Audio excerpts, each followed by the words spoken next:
नमस्कार, city post live में आपका स्वागत है। मैं हूं अविनाश। एक बार फिर से लेकर आया हूं वो खबरें जो आपसे छूट गई है। तो चलिए बढ़ते हैं खबरों की ओर। बिहार बाढ़ और सूखा की वजह से आगे नहीं बढ़ पा रहा है। बाढ़ और सूखा पर हजारों करोड़ रुपए खर्च हो रहे हैं। इसी को सबसे बड़ा आधार बनाते हुए मुख्यमंत्री नीतीश कुमार केंद्र से बिहार के लिए विशेष दर्जे की मांग कर रहे हैं। अब बिहार के उप मुख्यमंत्री सुशील कुमार मोदी ने भी ये माना है कि बाढ़ और सूखा की वजह से बिहार का विकास प्रभावित हो रहा है। सुशील मोदी ने कहा कि 3 सालों में बाढ़ और सूखा राहत मद में 6,000 करोड़ रुपए खर्च हुए हैं। संवाद में आयोजित जलवायु परिवर्तन के अनुकूल कृषि कार्यक्रम के शुभारंभ के मौके पर उप मुख्यमंत्री सुशील कुमार मोदी ने कहा कि इस साल जुलाई में औसत से 20% अधिक, अगस्त में 51% कम और सितंबर में 82% अधिक बारिश होने के कारण बिहार में कभी बाढ़ तो कभी सुखाड़ की स्थिति उत्पन्न हुई है। उन्होंने कहा कि जलवायु परिवर्तन का विकास पर सीधा असर पड़ रहा है। पिछले 3 वर्षों 2017 से 19 में 6,000 करोड़ रुपए अनुग्रह राशि व फसल क्षति अनुदान के तौर पर खर्च करना पड़ा है। अगर जलवायु परिवर्तन के असर से बाढ़ सुखाड़ की स्थिति नहीं होती तो इतनी बड़ी राशि विकास के अन्य कार्यों पर खर्च होती। गृह मंत्री अमित शाह ने एनआरसी के मुद्दे पर अपना रुख साफ कर दिया है। अमित शाह ने आज राज्यसभा में एक बार फिर से कहा कि एनआरसी को पूरे देश में लागू किया जाएगा। उन्होंने धर्म के आधार पर एनआरसी में भेदभाव किए जाने की आशंका को खारिज कर दिया। गृह मंत्री ने कहा कि एनआरसी के आधार पर नागरिकता की पहचान सुनिश्चित की जाएगी और इसे पूरे देश में लागू किया जाएगा। उन्होंने कहा कि किसी भी धर्म विशेष के लोगों को इसके कारण डरने की जरूरत नहीं है। यह एक प्रक्रिया है जिससे देश के सभी नागरिक एनआरसी लिस्ट में शामिल हो सकेंगे। गृह मंत्री ने कहा कि एनआरसी में धर्म विशेष के आधार पर भेदभाव नहीं होगा। उन्होंने कहा कि एनआरसी में इस तरह का कोई प्रावधान नहीं है जिसके आधार पर कहा जाए और धर्म के लोगों को इसमें शामिल नहीं किया जाएगा। सभी नागरिक भले ही उनका धर्म कुछ भी हो, एनआरसी लिस्ट में शामिल हो सकते हैं। अमित शाह ने कहा कि एनआरसी अलग प्रक्रिया है और नागरिक संशोधन में विधेयक अलग प्रक्रिया है। इसे एक साथ नहीं रखा जा सकता। केंद्रीय मंत्री ने कहा कि हिंदू, बुद्ध, सिख, जैन, ईसाई, पारसी शरणार्थियों को नागरिकता मिलेगी। इन शरणार्थियों को नागरिकता देने के लिए सिटीजनशिप अमेंडमेंट बिल अलग से है। इन्हें पाकिस्तान, बांग्लादेश और अफगानिस्तान में धर्म के आधार पर भेदभाव का शिकार होना पड़ा था। कांग्रेस की कार्यकारी अध्यक्ष सोनिया गांधी ने एनसीपी और शिवसेना के साथ मिलकर महाराष्ट्र में सरकार बनाने को हरी झंडी दे दी है।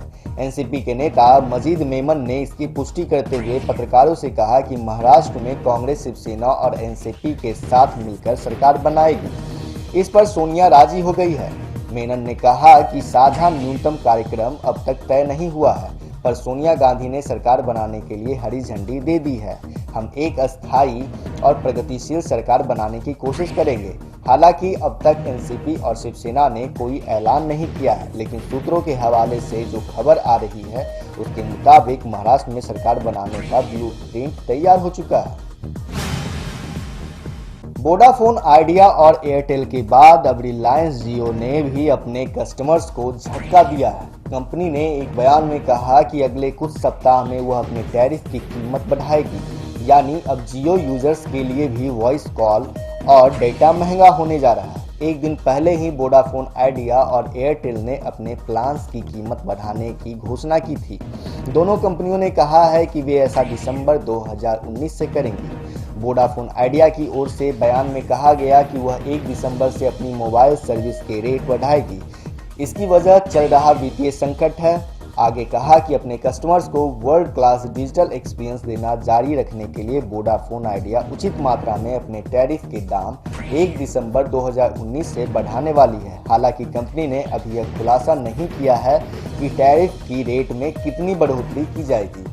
इस वक्त वोडाफोन आइडिया के लगभग 30 करोड़ मोबाइल सब्सक्राइबर हैं।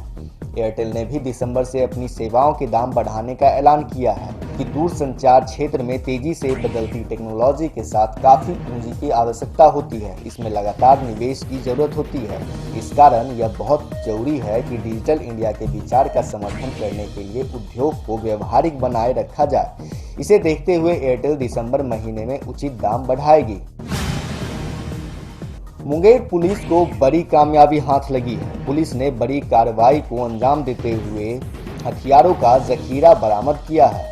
यह बरामदगी मुंगेर के कासिम बाजार से हुई है। पुलिस ने मुंगेर के कासिम बाजार में छापेमारी की थी, जिसमें हथियारों का यह जखीरा मिला। जखीरे में 2 दर्जन से अधिक दोनाली बंदूक, रिवॉल्वर और सैकड़ों चक्र कारतूस शामिल हैं। पुलिस ने 4 तस्करों को गिरफ्तार किया है। पुलिस के अनुसार बरामद हथियारों में 29 दोनाली बंदूक और 2 राइफल के अलावा 529 कारतूस हैं। इतना ही नहीं, तस्करों के पास से एक बेवली एस्कॉर्ट रिवॉल्वर भी मिला है। गिरफ्तार लोगों के पास 184 राउंड जिंदा कारतूस, रिवॉल्वर के 50 जिंदा कारतूस, राइफल, 2 नाली बंदूक के 10 राउंड जिंदा कारतूस, 306 बोर राइफल का 80 जिंदा कारतूस, 12 बोर के बंदूक का 20 राउंड कारतूस, बेवली एस्कॉर्ट रिवॉल्वर के 1 जिंदा कारतूस, राइफल, क्लीन रॉड और 315 बोर राइफल का बट बरामद किया गया है। फिलहाल इस खबर में इतना ही। आप देखते रहिए, पढ़ते रहिए सिटी पोस्ट लाइव और हमारे चैनल को सब्सक्राइब करना बिल्कुल ना भूलें। धन्यवाद।